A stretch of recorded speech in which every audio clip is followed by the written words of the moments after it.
Brought to you by Penguin.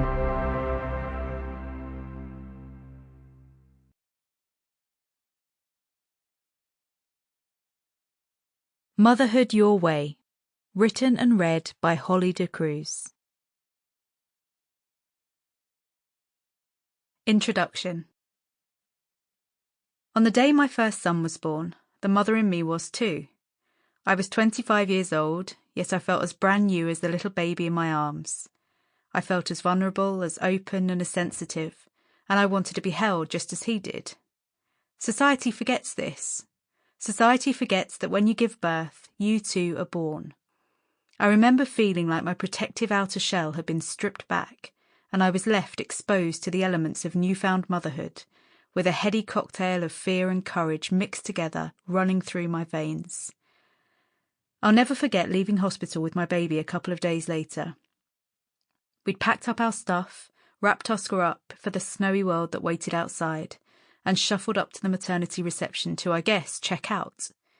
"It's okay, you can just go," a midwife said. "Really?" I asked, confused at the apparent nonchalance under which I was permitted to leave with such precious cargo. "Yes," she said. "Good luck." Good luck. When we got back to our little flat, our baby now safely tucked up in his car seat instead of my belly, I clearly remember his dad putting him down on the floor of our living room, and then looking at me to share a do we laugh or do we cry moment. This was it. The birth we'd long prepared and practiced for was over, and the real work was about to begin. The work we'd never done before. The work we had no how-to guide for, the work we would surely get wrong and try again at. We were parents, I was a mother, and I had no idea what I was doing. Thinking back to the first few weeks and months of Oscar's life is now a blur. I was in survival mode. I felt so open emotionally and physically.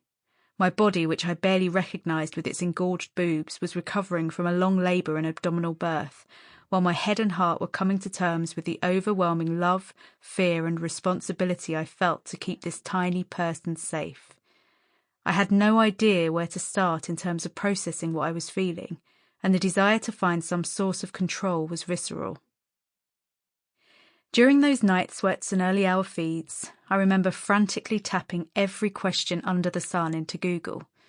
Why is my baby making strange noises? Is my baby hungry? How do I know if my baby's getting enough milk? Cure for cracked nipples? Silent reflux? What's an osteopath? How to make your baby sleep? What colour should breast milk be? You name it, I Googled it. The whole thing felt a bit like trying to put together a piece of flat-pack furniture with 12 different sets of contradictory instructions, and the question I kept asking over and over was, but how do I know if I'm getting it right? I feel like that question was on repeat in my head for at least the first year of my little one's life. Is he warm enough? Should I persevere with breastfeeding?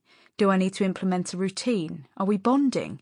Should I go back to work? Am I still me? Will I ever go out again?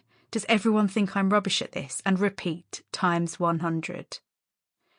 I questioned every move I made, constantly compared myself to everyone else, and frequently battled this idea that I wasn't enough.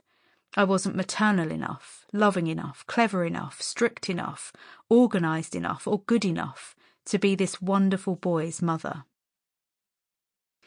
A few years in, and by this point I was now a hypnobirthing teacher, a friend and colleague of mine was telling me about a postnatal ritual called closing the bones. A ceremony originating from Ecuador, closing the bones is the sacred act of supporting a woman's recovery after her baby's birth. The ritual involves a tight binding, thought to bring a new mother's body back together and prevent her from leaking precious energy, while giving her an offering of stillness to celebrate her amazing achievements. In a space where all is quiet and she is held, a rarity for mothers, she's invited to thank her body for its service, reflect on her emotional journey into motherhood, and invite back the part of her soul that left her to make way for that of her baby. I was intrigued and in awe that something would exist to honour the physical and emotional work of the mother in such a beautiful, nurturing way, and I knew I needed to try it for myself. Sample complete. Ready to continue?